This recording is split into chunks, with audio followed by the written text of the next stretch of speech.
Queridos, vamos meditar na palavra de Deus.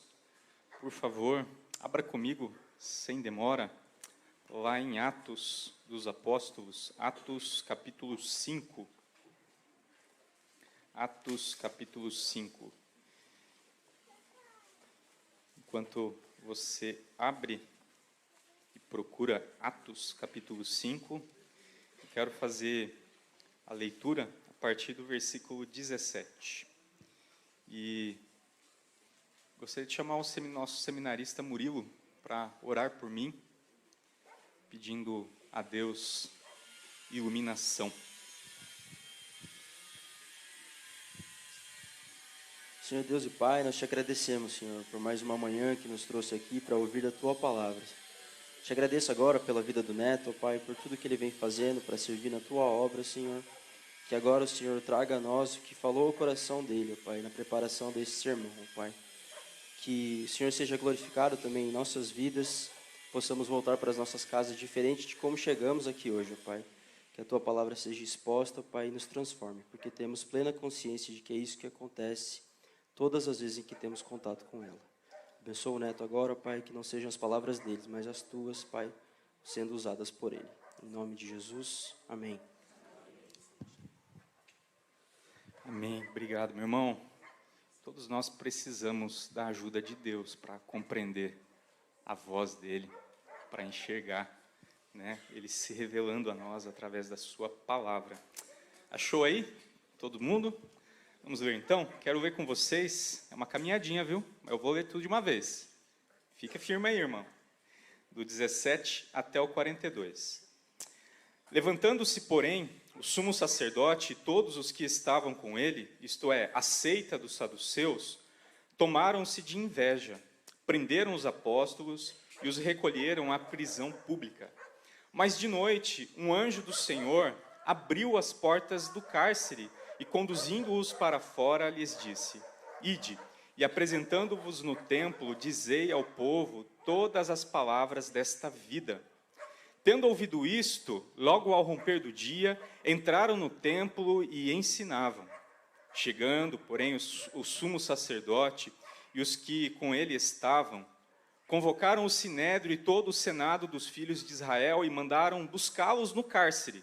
Mas os guardas, indo, não os acharam no cárcere, e tendo voltado, relataram, dizendo: Achamos o cárcere fechado com toda a segurança e as sentinelas nos seus postos junto às portas. Mas abrindo-as, a ninguém encontramos dentro. Então, quando o capitão do templo e os principais sacerdotes ouviram estas informações, ficaram perplexos. E a respeito deles e do que viria a ser isto, nesse interim, alguém chegou e lhes comunicou: Eis que os homens que recolhestes no cárcere estão no templo ensinando o povo. Nisto, o capitão e os guardas os trouxeram sem violência, porque temiam ser apedrejados pelo povo. Trouxeram-nos, apresentando-os ao sinédrio, e o sumo sacerdote interrogou-os, dizendo: Expressamente vos ordenamos que não ensinasseis nesse nome. Contudo, enchestes Jerusalém de vossa doutrina e quereis lançar sobre nós o sangue desse homem. Então Pedro e os demais apóstolos afirmaram: Antes importa obedecer a Deus do que aos homens. O Deus de nossos pais ressuscitou a Jesus, a quem vós matastes pendurando-o no madeiro. Deus, porém, com a sua destra, o exaltou a príncipe e salvador, a fim de conceder a Israel o arrependimento e a remissão de pecados. Ora, nós somos testemunhas destes fatos, e bem assim o Espírito Santo, que Deus outorgou aos que lhe obedecem. Eles, porém, ouvindo isso, se enfureceram demais e queriam matá-los. Mas levantando-se no sinédrio um fariseu chamado Gamaliel, mestre da lei, acatado por todo o povo, mandou retirar os homens por um pouco. Ele lhes disse: Israelitas, atentai bem no que ides fazer a estes homens. Porque antes destes dias se levantou Teudas, insinuando ser ele alguma coisa, ao qual se agregaram cerca de 400 homens. Mas ele foi morto, e todos quantos lhes prestavam obediência se dispersaram e deram em nada. Depois desse, levantou-se Judas o Galileu, nos dias do recenseamento, e levou muitos consigo. Também este pereceu, e todos quantos lhe obedeciam foram dispersos. Agora vos digo, dai de mão a estes homens, deixai-os, porque se este conselho ou esta obra vem de homens, perecerá, mas se é de Deus, não podereis destruí-los, para que não sejais, porventura, achados lutando contra Deus. E concordaram com ele. Chamando os apóstolos, açoitaram-os, e ordenando-lhes que não falassem em o nome de Jesus, os soltaram. E eles se retiraram do sinédrio, regozijando-se por terem sido considerados dignos de sofrer afrontas por esse nome. E todos os dias no templo e de casa em casa não cessavam de ensinar e de pregar Jesus, o Cristo. Vamos ver todos juntos esse último versículo, 42? E todos os dias no templo e de casa em casa não cessavam de ensinar e de pregar o Cristo. Jesus, o Cristo, perdão. Esse texto e essa mensagem nessa manhã e depois à noite, eu gostaria de compartilhar com vocês que ela foi feita a muitas mãos. Logicamente, a mão de Deus, que nos dá entendimento, mas também algo que é muito precioso para o meu coração, que é quando nós podemos ler a Bíblia com os irmãos, numa mesa, compartilhar a leitura da palavra, o que cada um entende. E nós temos na célula, no pequeno grupo dos meninos da mocidade, nós temos caminhado estudando o livro de Atos. Então, se eu falar alguma heresia aqui, vocês põem na conta deles. Mas quando nós lemos esse texto e nós nos propomos a esse mês meditar sobre uma vida de milagres, talvez você se pergunte, né? Onde que está o milagre? Né? E o milagre aqui aparece de diversas formas. De diversas formas. Milagres visíveis, claramente a intervenção de Deus, agindo o sobrenatural no meio natural, mudando a situação, abrindo a porta da prisão, libertando aqueles homens, resolvendo o problema deles, os colocando em liberdade e também, no final, mais uma vez, os libertando, mas agora não de uma forma sobrenatural, não pela mão de um mensageiro de Deus, do anjo do Senhor, um servo do Senhor, um anjo servidor do Senhor que vai até eles novamente e os liberta, mas agora Deus levanta um homem chamado Gamaliel e o enche de sabedoria. E através desse homem, de um modo não tão percebido por nós, Deus opera um outro milagre e liberta e põe eles novamente a salvo, fora do perigo. Mas tem um terceiro milagre que eu gostaria que você desse uma olhada de forma breve, que é um milagre que é realizado, que é contado para nós por Lucas, dos versículos 12 até o 16, que é onde ele nos conta ali pela terceira vez qual era a marca daquela igreja recém-nascida, qual era a marca daquele povo que foi alcançado por Deus, salvo por Deus. Pela terceira vez ele pinta um quadro, ele desenha para nós as características, a dinâmica daquela igreja que nasce triunfante pelo poder do Espírito Santo e que nada nesse mundo consegue deter o avanço do reino de Deus através daquele povo. Nem mesmo a perseguição, nem mesmo os problemas internos. Nada. Esse é um povo levantado por Deus para continuar, para caminhar, para anunciar o Evangelho, e nada pode calá-los. E aqui, quando Lucas, ele registra que os apóstolos faziam muitos sinais e muitos prodígios dentre o povo, Deus operava através deles. Ele também registra que aquele povo, aquela recém-comunidade gerada pelo Espírito Santo, eles eram bem-quistos lá fora, que o povo olhava de fora para dentro e os tinha com muita simpatia, porque, de alguma maneira inexplicável, eles viviam de uma forma perfeitamente unidas em comunhão. Eles viviam de uma forma que essa comunhão era compartilhada sobre as necessidades dos outros. Eles olhavam uns para os outros, identificavam as necessidades e não tinham nenhum bem próprio como o seu, mas para suprir a necessidade do seu próximo. Não havia nenhum necessitado no meio deles. Essas são as ênfases que Lucas começa a registrar sobre esse povo. E esse primeiro milagre, ele é um milagre muito despercebido às vezes por nós. Porque quando nós olhamos alguém ajudando um próximo, tendo compaixão do outro, como nós vimos aqui, mês passado, o pastor Júnior relatar sobre uma irmã que tinha o seu plano de saúde cortado já há vários meses, e ela, com um problema de saúde muito grave, precisava daquele plano. E aí os irmãos aqui da nossa igreja se juntaram de um dia para a noite e pagaram a dívida daquele plano de saúde, e ela pôde novamente ter o seu tratamento continuado. Gente, uma sociedade como a nossa hoje lá fora, individualista, consumista, cada um buscando o seu próprio benefício, isso é algo totalmente inesperado. O nosso coração, ele clama por olhar para o nosso próprio umbigo, porque nós somos pecadores, essa é a nossa natureza, sem que Deus não tenha agido em nossas vidas.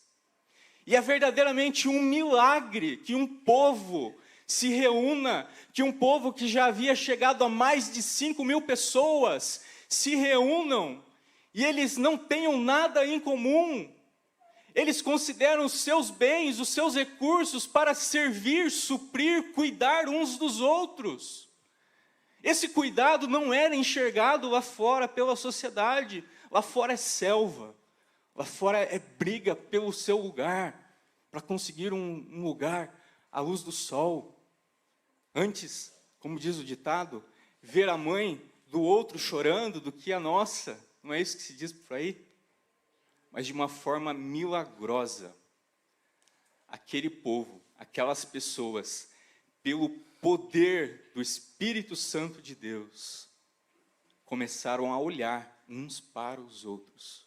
E não havia nenhum necessitado no meio deles, porque a dor da pessoa que estava ao seu lado era a dor dele próprio. Isso é um milagre, gente. Isso é um milagre que Deus produz no meio do seu povo. Isso é um milagre que o Evangelho frutifica no nosso meio, porque isso não é comum, não é da nossa natureza. É um milagre talvez despercebido, pouco valorizado, mas é um milagre. Viver uma vida de milagres é viver uma vida que reproduz essa unidade, essa comunhão, esse olhar um para o outro. Deus queira que em nossa igreja realmente não haja nenhum necessitado. E se houver, por favor, procure-nos como conselho, como pastores, como líderes, para que de alguma maneira a gente possa buscar meios de te ajudar, que a gente possa chamar irmãos para batalhar a sua batalha, a sua guerra. Você não está sozinho, nós estamos com você, todos nós, uns com os outros. Essa era uma marca milagrosa daquela igreja, daquele povo recém-nascido do Espírito Santo de Deus. E que Deus continue a fazer isso em nosso meio hoje, mais e mais. E aí, o evangelista Lucas, ele relata para nós um segundo milagre jamais bem visível, não é mesmo? Um milagre onde, em Jerusalém, na Jerusalém do primeiro século, a perseguição se levanta através das autoridades religiosas de Israel, os fariseus, saduceus, os herodianos, que eram um partido político do Império Romano, se juntam e começam a perseguir aqueles que fazem o bem, aqueles que anunciam e proclamam a salvação de Deus em Cristo Jesus. A perseguição começa, a igreja começa a sofrer, eles começam a serem censurados de pregarem o evangelho, de falar a palavra de Deus, de ensiná-la. Há um levante contra a igreja, há uma tentativa de calar a igreja naquele momento, de calar, de paralisar a obra do Senhor, o avanço do reino de Deus. Só que uma coisa incrível acontece. Aqueles que no momento de dificuldade, no momento onde o seu mestre, o seu Senhor, o seu Salvador havia sido preso, todos dispersaram, todos fugiram, todos tiveram medo. Pedro nega a Cristo 3 vezes. Agora, a figura de Pedro é proeminente. Ele, com toda a ousadia, se levanta diante das autoridades e continua, e permanece firme, e anuncia a palavra. Mas vem a prisão. Eles não resistem à pregação. Eles têm inveja, o texto diz, do que os apóstolos estão fazendo. Eles têm medo de perderem o seu status de poder. E se você parar para analisar, essa perseguição é uma perseguição política. Porque o texto diz que, vendo que todos estavam se aproximando dos apóstolos, eles haviam curado um coxo na porta do templo, e o povo ficou admirado com aquilo, o poder de Deus.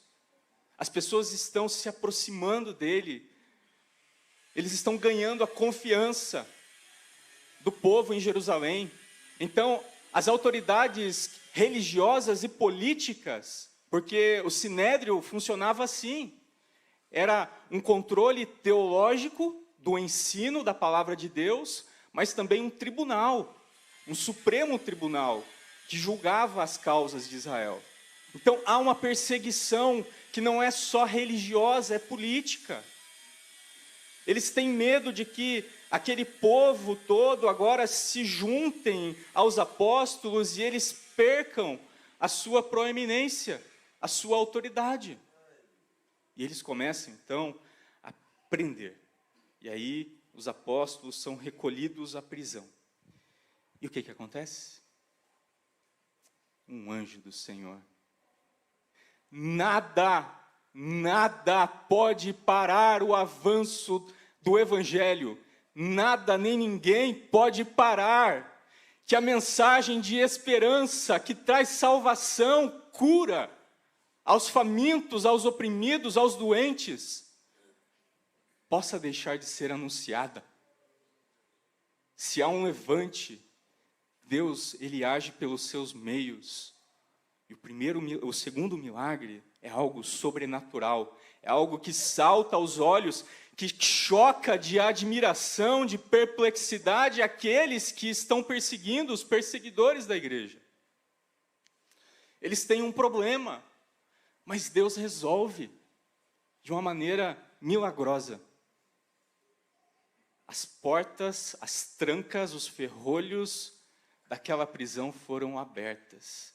Deus os coloca em liberdade novamente. Gente, não sei qual é a sua luta, a sua perseguição, não sei qual tem sido o seu desafio, mas se for necessário para que o nome de Deus continue sendo glorificado através da sua vida. Deus, Ele é especialista em abrir as portas. Ele pode fazer isso hoje, agora, nesse momento. Ele abre as portas, envia um anjo, e eles são soltos novamente. E aí, pela segunda vez, vem a prisão. O texto que nós lemos disse que, no versículo 27, novamente, os guardas indo, não achando, os trouxeram de volta. Porque eles estavam lá no templo, ensinando o Evangelho, pregando a Cristo. E aí o trouxeram novamente. E aí nós temos essa visão de que os milagres de Deus não são só aqueles que saltam os nossos olhos assim por coisas incríveis, espantosas. Mas Deus abre as portas, Deus tira-nos do perigo, Deus nos salva, nos coloca em lugares seguros novamente, usando todos os meios que Ele quiser. Ele usa pessoas quando Ele quer. E Ele usa a vida de Gamaliel, um judeu, um rabino, que mais para frente a gente vai descobrir que o apóstolo Paulo foi criado aos pés dele, foi ensinado por ele na lei do Senhor. E um homem temente a Deus dá um conselho muito sábio para aquelas autoridades. Um milagre, gente, uma sabedoria dessa. Eu e você deveríamos ficar espantados da mesma maneira. Essa articulação, a maneira como ele se levanta em defesa dos filhos de Deus, dos apóstolos. E a maneira como Deus faz com que essa sabedoria, inspirada por Deus, seja ouvida. E novamente o que acontece? Eles são colocados em liberdade. Sofreram um pouquinho, dessa vez. Apanharam, mas foram colocados em liberdade. Meu irmão, minha irmã, não desconfie do modo de Deus agir. Deus tem os seus meios. Ele faz o que Ele quer, da forma que Ele quer, quando Ele quer. E tudo isso traz glória ao nome dEle. Ele pode usar um anjo, mas Ele pode também usar uma pessoa. Na verdade, nós somos ensinados aqui a olhar para a primeira igreja, para o nascimento dela, que Deus gosta, ama usar pessoas, para abençoar pessoas. Deus tem um meio de agir, e esse meio às vezes não é observado, apreciado. Ele ama usar pessoas para abençoar pessoas. Espere, olhe, perceba Deus agindo. Esses são os milagres visíveis e invisíveis. Agora, por quê? Gente, Deus pode resolver a nossa causa, isso é certo. Qualquer problema que você tenha, Ele pode resolver, abrindo as portas, te livrando desse problema, de uma maneira sobrenatural ou de uma maneira natural. De uma maneira assim, visível, tremenda, ou de uma maneira que você às vezes nem percebe o agir dele. Nem percebe que foi ele que fez. E às vezes nem agradece por isso. Mas por que Deus fez isso na vida dos apóstolos? Por quê? A pergunta que fica para mim e para você nessa manhã é: por que que Deus deve? Por que que Ele deveria livrar-me dos meus problemas? Por que que Ele deveria agora me trazer de volta a um lugar seguro? Por que que Ele deve me trazer novamente para aquele lugar, talvez, que eu me sinta confortável? Por quê? Por que que eu tenho que ser curado da minha doença? Por que que eu tenho que ser abençoado financeiramente? Por que que eu tenho que ter um livramento de uma causa, de alguém que tem se levantado contra mim? Por quê? Por que os apóstolos foram livrados? Olhe comigo o texto bíblico. Olhe comigo que quando o anjo, no versículo 19, abriu as portas do cárcere e os conduziu para fora, o que foi que ele disse? Quando o anjo os libertou, os salvou, o que ele disse? Ide, e apresentando-vos no templo, digam ao povo todas as palavras desta vida. Continuem anunciando, pregando, sendo agentes, instrumentos por meio de quem Deus opera nesse mundo. Continue, não pare a missão. Eles foram livrados. A vida deles é uma vida de milagres, porque eles continuam na missão. Eles continuam pregando Cristo, anunciando que em Cristo há perdão pelos nossos pecados, que em Cristo há uma nova vida, que somente em Jesus há esperança, que somente Ele é a nossa força, que somente Ele é a nossa salvação. Continuem, saiam daqui e vão continuar a missão, continuem pregando. E é isso que está acontecendo por todo esse livro de Atos. O Espírito Santo impulsionando os seus apóstolos, os seus discípulos, a continuar a missão, haja o que houver, não importa o que aconteça. A vida de vocês é uma vida de milagres, porque vocês foram chamados, convocados, para agirem em nome de Deus, para carregarem o nome de Deus, para serem templo do Espírito Santo, portadores de uma mensagem que é cura para as nações, que é cura para o desesperado, que é cura para o aflito, que é cura para esse mundo corrompido.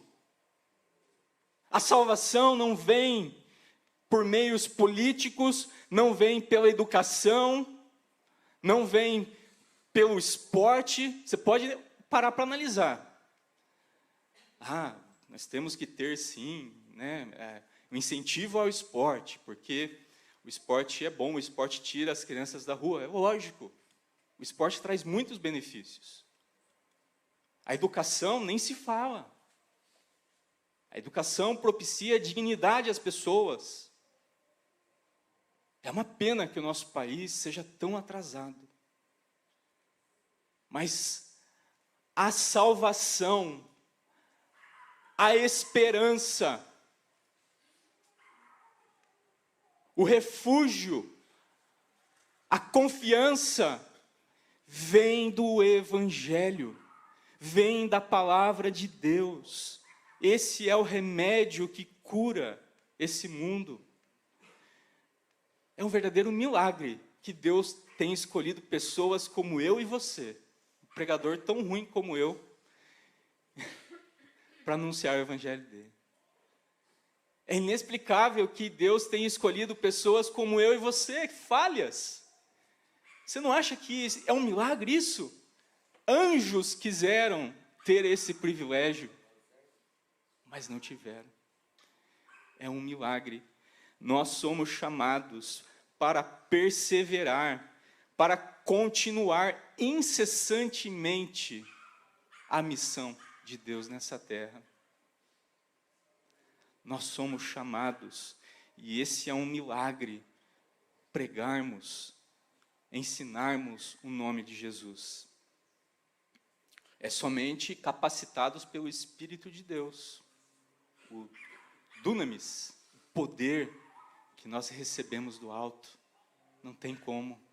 É Ele que nos dá ousadia, intrepidez, é Ele que coloca as palavras em nossa boca, é Ele que é o Consolador, o Espírito Santo de Deus, que nos ajuda nos momentos que nós estamos abatidos, que renova o nosso coração. É Ele, é Ele. Uma vida de milagres é uma vida que persiste, que fica firme. Os apóstolos não se dobram. Nós precisamos, rapaziada, cadê a rapaziada daqui? Cadê os cabelinhos na régua? Opa! Cadê os adolescentes? Cadê a jovaiada? da nossa igreja. Nós precisamos de vocês. Deus chama vocês para a missão dEle, para permanecerem firmes diante dEle, diante da palavra dEle, para serem proclamadores da salvação que há em Jesus. Não se dobrem, não se curvem a esse mundo. Persistam, mesmo que doa. Os apóstolos terminam dizendo: doeu minhas costas, eu fui açoitado. Mas que privilégio, porque eu sofri pelo nome de Jesus. Eu não sofri por ser um criminoso, não. Eu sofri por causa de permanecer firme nas minhas convicções sobre em quem eu tenho crido. Nós não podemos nos dobrar. Nós não podemos. O futuro está em risco. Que Deus continue nos fazendo firmes e incansáveis em pregar o Evangelho. Pela segunda vez, eles tinham um problema, eles foram presos. Pela segunda vez, Deus resolve graciosamente, Deus os tira da prisão, através da sabedoria de Gamaliel. E aí, eles saem da prisão, e o que eles vão fazer? No verso 42. Ensinar o Evangelho de Jesus Cristo. Eles não cessavam, você percebe aí a palavrinha? Não cessavam, não paravam de ensinar e de pregar Jesus, o Messias, Jesus, o Salvador, Jesus, o Senhor, Jesus, o Rei dos Reis e Senhor dos Senhores. Jesus, aquele que tem o domínio sobre esse mundo, sobre esse universo, e que em breve estará conosco de novo, que em breve sarará todas as nossas dores definitivamente. Mas por enquanto, pode doer um pouquinho, vai doer. Mas o Espírito de Deus está conosco, me consolando, te consolando, me ajudando a continuar. Continue, meu irmão, minha irmã. Que eu e você continuemos, como igreja, a pregar o Evangelho. Pregar o Evangelho é pregar com palavras, ensinar, anunciar, como estamos fazendo aqui nesse culto, como é feito na escola bíblica dominical. Quando as crianças se reúnem, é feito lá, as tias, os tios se preparam para ensiná-los na escola bíblica. Estamos ensinando, estamos pregando. Pregar com palavras é quando nós fazemos isso com as pessoas com quem nós convivemos. Quando nós vemos elas em dificuldade e nós fazemos como os apóstolos, nós apontamos para Jesus. Jesus é a esperança, Jesus é a saída, é a solução. Nós pregamos, estamos pregando, nós estamos testemunhando quando nós contamos para as pessoas todos os benefícios que nós temos recebido de Deus. Mas não só isso. Essa igreja é uma igreja que prega com ações. Ações entre os irmãos. Ações entre os seus, os de casa. Não havia um necessitado entre eles. Eles eram unânimes no seu modo de pensar, na sua oração.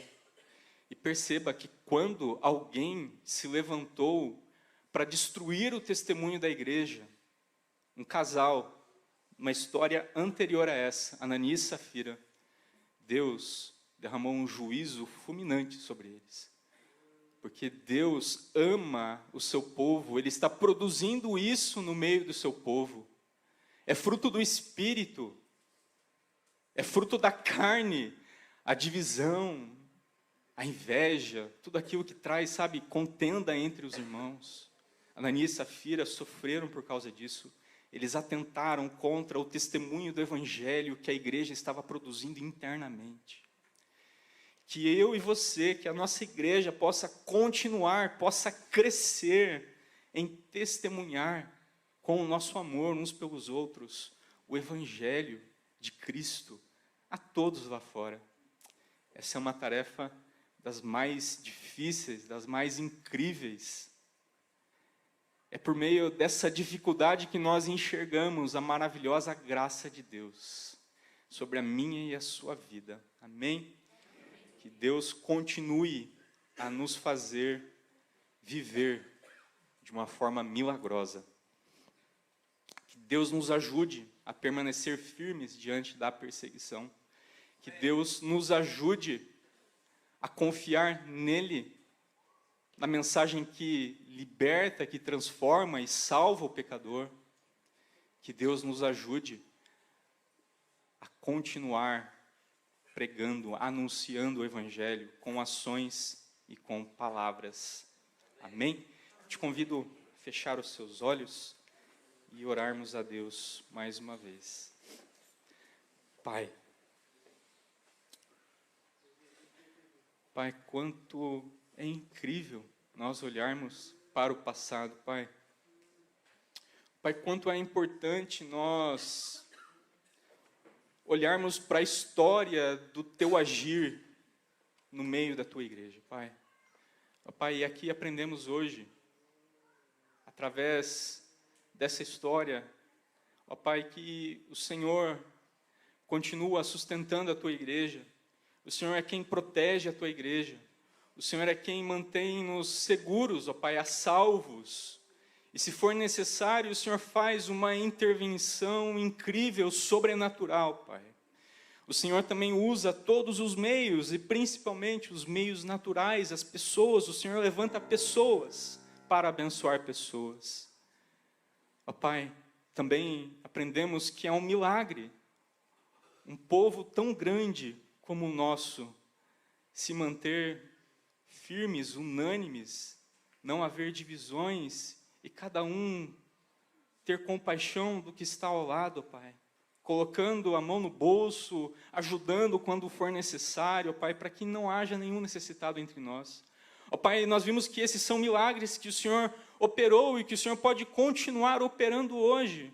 Continua, Senhor, faz em nós. Ó Pai, nos ajuda a permanecer firmes, a não cessar, não parar de pregar o Evangelho. É para isso que nós existimos, é para isso que nós fomos criados.